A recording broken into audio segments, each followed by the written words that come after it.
We're Store Thrive, we're back. We're here today, guys, in the future home of the Cummings Family Fitness Center. So you're seeing the before picture today. But what we wanted to talk to you about today is for those of you who are using something like a exercise bike to get in some of your conditioning.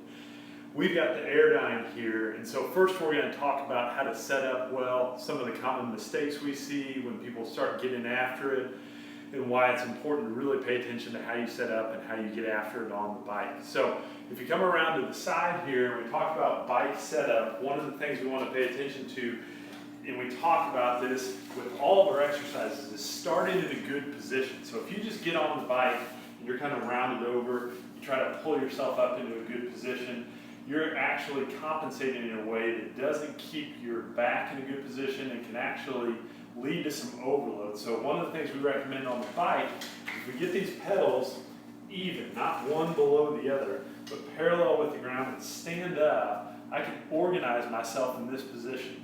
I can squeeze my butt, tighten my abs, set my shoulders back, and then basically mini squat to get on the bike, and I should be able to maintain a good position as I go here.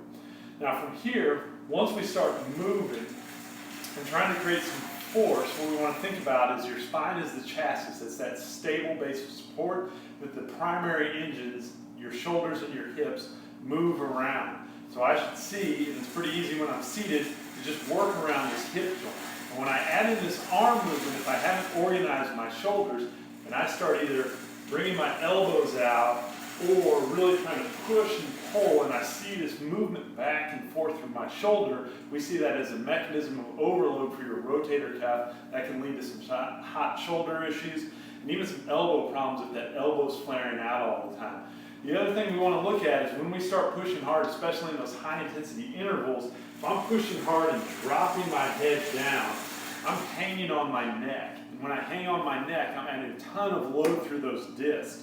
Remember that every inch forward your head sits from neutral, that's 10 extra pounds of pressure coming down through the top of your head, through your cervical spine. So that matters.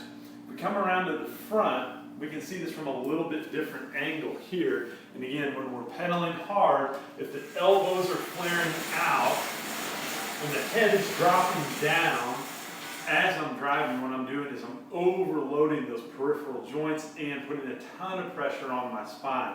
So when we talk about conditioning and we talk about how this relates to everyday life, remember that what you guys are doing when you add intensity to any sort of exercise is you're pressing the save button in your brain for how you want to move under stress. So whether that's high repetition or high weight, when you're doing something with that high intensity, your brain is picking up what you do in a stressful situation.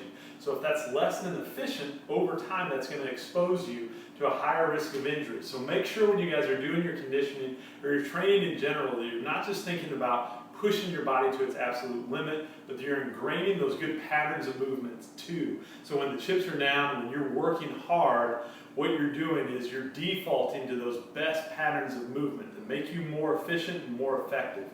We hope you guys find this useful. We'll talk to you again soon.